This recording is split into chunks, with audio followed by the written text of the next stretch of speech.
శాశ్వతశాల ఇది నా యేసు నివసించశాల. ఈ ఉదయం దేవుని వాగ్దానం.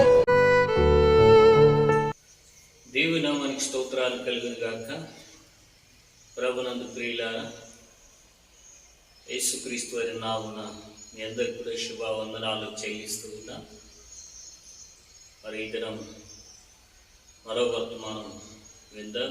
దానికంటే ముందుగా మీ అందరు కూడా మా వర్తమానాలు విని దైవ ఆశీర్వాదాలు పొందాలని మా ప్రార్థన, మా కోరిక, మా ఆశ ఉన్నది. కాబట్టి మీరు విని దీవించబడాలనేది మా ప్రార్థన ఉన్నది. మరి మత్తయి సువార్త 11వ అధ్యాయం 28వ వచనం చదువుకుందాం. ప్రయాసపడి భారం మోసుకొనుచున్న సమస్త జనులారా, నా యొద్దకు రండి, నేను మీకు విశ్రాంతి కలుగజేయుచున్నాను. నా యొద్దకు రండి, నేను మీకు విశ్రాంతి కలుగజేస్తాను. చాలామంది యొక్క జీవితంలో మనశ్శాంతిని పోగొట్టుకునే వారి దినాల్లో చాలామంది ఉంటాం. మనశ్శాంతి మనిషిలో నుండి వెళ్ళిపోవడానికి గల కారణం, కొన్ని కారణాలు ఉంటాయని.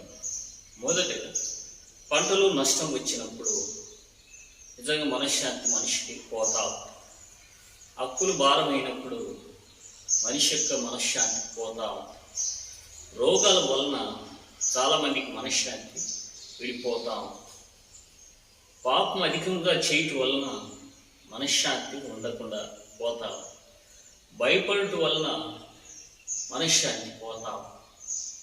లక్షలు పెట్టి ఫీజులు కట్టి పిల్లలు సరిగా చదవనప్పుడు వారిని బట్టి మనశ్శాంతి పోతా ఉంటుంది. వాళ్ళని పెంచి పెద్దవారిని చేసిన తర్వాత వారు పనికి పోనప్పుడు మనిషికి మనశ్శాంతి పోతా ఉంటుంది. ఇలా ప్రతి వారిలో ఉండి మనశ్శాంతి లోకంలో అనేక రీతిలుగా మనిషి నిలిచిపోతా ఉంటుంది.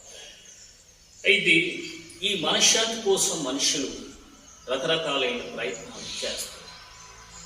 ఈ మధ్యలో ఒక సహోదరి దేవుని సన్నిధికి వచ్చి ఆమెకు రోగం వచ్చి ఆమె ఏమంటాము, అయ్యా మా ఇల్లు సరిగా లేదు, అందుకని మా ఇంటిని విడిస్తే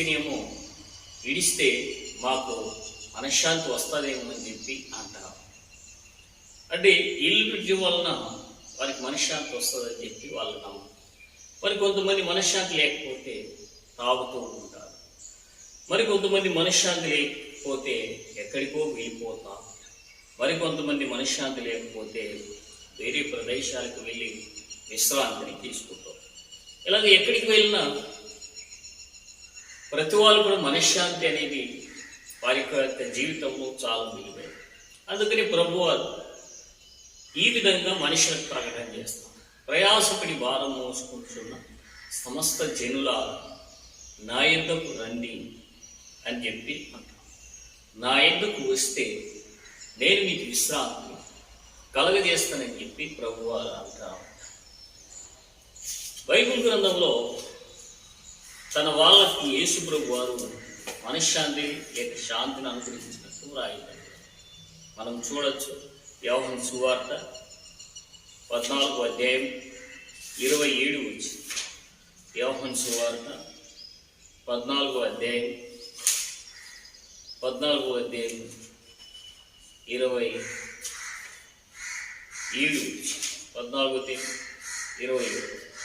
శాంతి మీకు అనుగ్రహించి వెలుచున్నాను, నా శాంతిని మీకు అనుగ్రహించుతున్నాను. లోకమిచ్చినట్లుగా నేను మీకు అనుగ్రహించట్లేదు.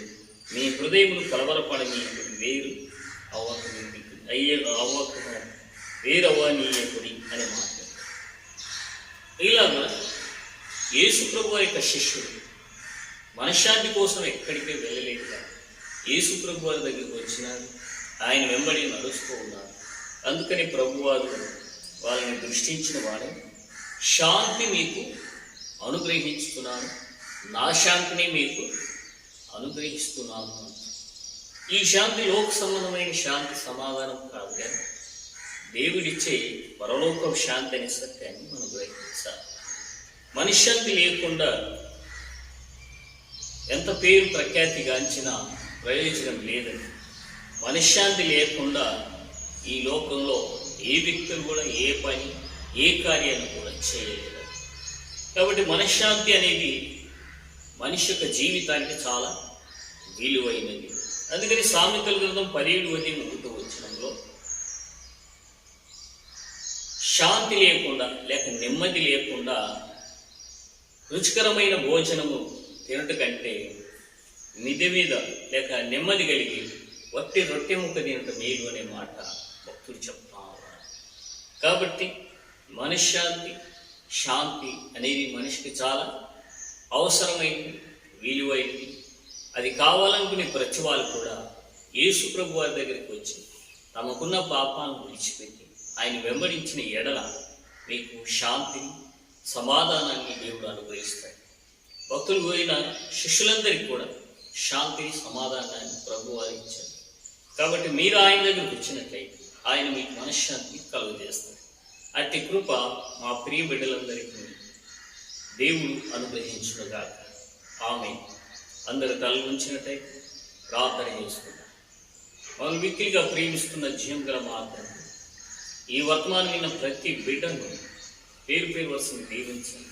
ఈ లోకంలో మనశ్శాంతి అన్నిటికంటే విలువైనదని మీ లేఖనం సెలవిస్తుంది. భక్తులు మీ దగ్గరికి వచ్చినప్పుడు వారికి మనశ్శాంతిని శాంతిని మీరు అనుగ్రహించినట్టు నేను చూస్తున్నాను. కాబట్టి శాంతి లేని ప్రతి వారు మీ దగ్గర కూర్చుటకు సహాయం చేయమని ప్రార్థిస్తాను. ఈ వర్తమానం విన్న ప్రతి బిడ్డను పేరు పేరు వస్తున్న దీవిస్తూ ఆశ్రయిస్తూ మేలుతో తృప్తిపరచు. ఏదైనా మరి మ్యారేజ్, బర్త్డే, అనేకమైన కార్యక్రమాలు జరుపుకుంటున్నాం. ప్రతి ఒక్కరిని పేరు పేరు వస్తున్న దీవిస్తూ ఆశ్రయించి వారి ఎక్కడ అవసరాలు తీర్చు, అప్పులు తీర్చు, వాళ్ళకున్న అనారోగ్యాలు తీసివేసి ఆరోగ్యం బలం మేము దయచేసి మేలుతో తృప్తిపరచమని యేసునామమున ప్రార్థన చేస్తున్నాము తండ్రి. ఆమేన్.